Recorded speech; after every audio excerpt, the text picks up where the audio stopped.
Bonjour, avec vous toujours la maîtresse Abir qui vous enseigne cette année la matière d'activité de sciences à l'établissement Doua d'Eibouni.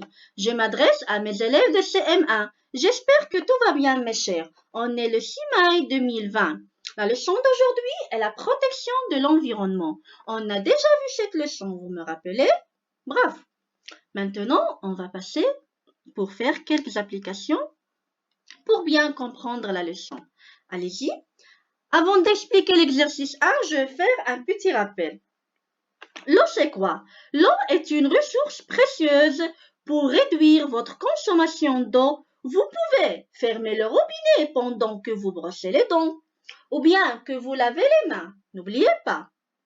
Gardez une carafe d'eau dans le réfrigérateur pour que vous ayez toujours de l'eau fraîche à portée de la main. Ça vous évitera de faire couler l'eau du robinet.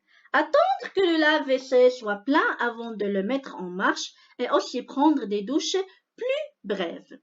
Il faut en faire une utilisation maximale pour détourner le plus possible de déchets des sites d'enfouissement. Il y a aussi d'autres moyens de réduire la quantité de déchets que vous produisez. Voici quelques exemples. On peut acheter des produits durables et réutilisables plutôt que des produits jetables ou de qualité inférieure. Réparer les objets brisés ou abîmés avant d'en acheter d'autres. D'accord? Évitez d'acheter des produits avec beaucoup d'emballage. On peut acheter aussi des produits en vrac autant que possible et on peut apporter des propres sacs d'épicerie réutilisables afin de réduire l'utilisation de sacs en plastique. D'accord, mes chers élèves? Passons à l'exercice 1. Le tableau ou bien le document 1, c'est une consommation moyenne en eau d'une personne dans ses activités quotidiennes en janvier 2000. D'accord? Ici, on a un tableau qui se compose de deux colonnes. Voilà la première colonne et voilà la deuxième colonne. La première colonne, c'est les usages de l'eau et la deuxième colonne, c'est le volume consommé en litres. D'accord? Une personne consomme 200 litres au bain. Ici, on a 60 litres consomme aux douches. D'accord?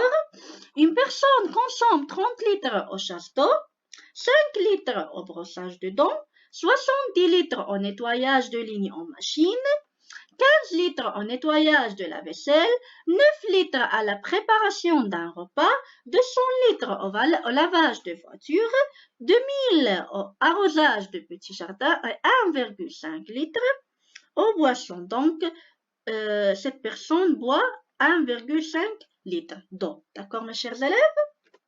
Donc, lis le document 1 et réponds aux questions suivantes. Vous allez maintenant répondre aux ces questions. D'accord? La première question. Quelle est la quantité totale d'eau consommée si une personne effectue toutes ses activités le même jour? Ça veut dire, vous devrez compter tous ces nombres, d'accord, pour voir la consommation totale. Donc, comptez 200, 60, 30, 5, 70, 15 litres, 9, 200, 2000, 1,5 litres, d'accord, pour trouver la consommation totale pour une personne effectue toutes ses activités le même jour.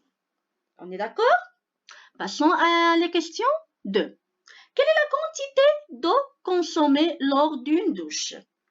Ici, cherchez, d'accord?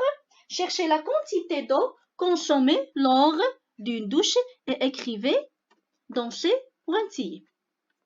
À ton avis, pourquoi vaut-il mieux prendre une douche qu'un bain? Donc, vous devrez faire quoi? Vous devrez faire la différence entre le volume consommé en litres entre le bain et la douche, d'accord? Faire une différence entre eux et donner la réponse. L'eau que nous utilisons pour toutes ces activités est-elle potable? Oui ou bien non? D'accord? Est-il utile d'avoir de l'eau potable pour les toilettes? Oui ou bien non? D'accord? On peut boire l'eau potable, d'accord? Réfléchissez bien. Par quoi Pourrait-on remplacer l'eau potable des toilettes?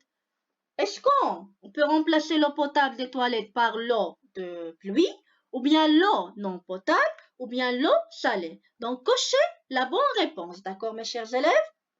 Ici, le deuxième exercice, à ton avis, que se passera-t-il si on rejette les eaux usées? Qu'est-ce que ça veut dire, les eaux usées? C'est des eaux salées, d'accord? C'est un eau sale dans les rivières. Réponds pas vrai ou faux.